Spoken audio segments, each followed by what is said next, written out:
Hi everyone, it's John Mitchell, and in this video, we're going to continue with our types of businesses, and we're looking specifically at our final two business types, which is a social enterprise and a government business enterprise, or what you may see with the initials GBE. So that's what that means, government business enterprise. So, if we begin with a social enterprise, this is a type of business that has the primary aim to address and improve a social or community cause. So, the other types of businesses we've spoken lots about profit and shareholders and things like that. Well, a social enterprise, it can be any type of structure, sole trader, partnership, private limited company. Probably won't be a public listed company, but can be any of those other three types of structures. But the difference here is that its primary aim is to address and improve a social or community cause. Yes, it continues to operate commercially, so it's still aiming to make a profit like the other four business types that we have gone through. However, that's not its primary aim. It's not trying to return those profits to shareholders or to owners. Its primary aim is to benefit some kind of social, community, or even environmental cause. So the profits generated are often primarily used towards the social issue that they're aiming to improve. So that's very different to those other types of businesses where they're looking to make profits to increase the return for their owners or shareholders. Now, some social enterprises may not make enough profit to be able to rely solely on just through the sale of goods and services to, really benefit their community and remain financially stable. So what could happen is that they rely on government grants and other donations to help them survive and help them really benefit their or improve their social or community cause. Some examples include Thank You. We'll get into an example in a minute on Vanguard Laundry services and also Street. They're just, there's lots and lots of different social enterprises, and they're just some examples. So, some advantages and disadvantages of a social enterprise: having a real key social cause that they're looking to benefit or looking to improve can help attract customers due to them believing in the social cause. Can also improve employee morale, as although the business may be looking to reduce costs significantly and may not be able to offer these high expense, these high wages to all employees. The employees can feel that they are contributing to a worthy cause. They're really helping the community in which they're living in and which they're working in. However, it can be difficult to focus on, making profits, but also focusing on that social cause. That can be a real challenge for lots of social enterprises where they're looking, to say, look, we need to make profits so that they can benefit that social cause, but then also using all of the money or as much of the money as possible to focus on that social cause. And also, they may need to constantly work with tight budgets, making it difficult to compete on with other businesses who can, operate on a large scale. They can use investors' money to try and grow the scale and therefore operate in a more efficient manner than a social enterprise. So let's look at an example. I mentioned before that Vanguard Laundry Services is a social enterprise, and it's a commercial laundry business. It's a self-sustaining commercial laundry business. It's able to operate financially through the sale of different laundry services throughout Queensland, and it is a self-sustaining social enterprise. So they are dedicated to providing transitional work opportunities for those that have faced disadvantage throughout their lives, and so those long-term unemployed. That's one of the key groups that they're benefiting. That's what the social cause that they're really looking after. And so what they do is they provide employment opportunities for the long-term employed throughout the Toowoomba region. They also provide personal development opportunities, so training and development opportunities to help make these people more employable.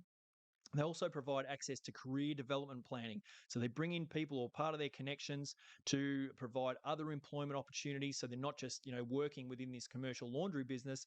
They're working in this laundry business to gather experiences, gather knowledge, and gather skills.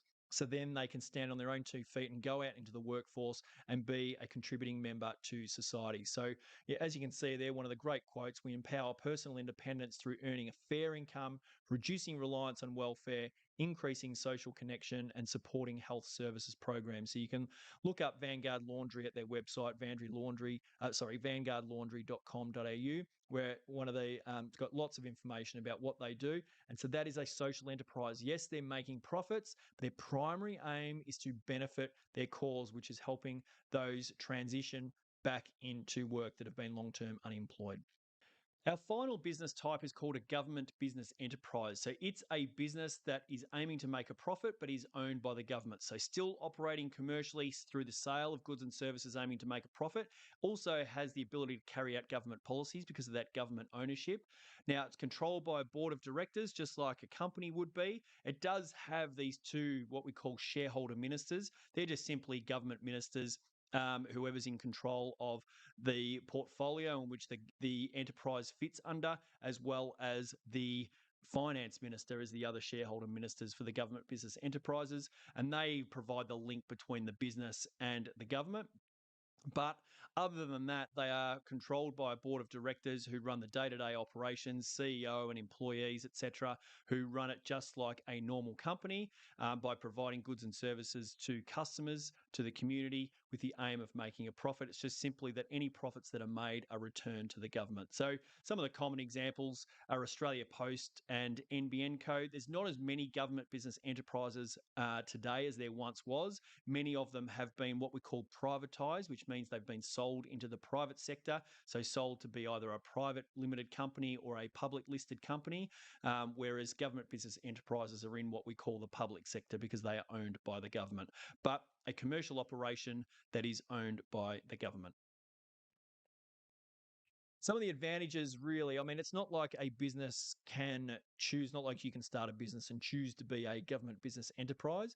But if you do get asked about some benefits or drawbacks, well, one of the advantages is that a government business enterprise is able to offer services to the community that maybe other businesses may not find financially desirable.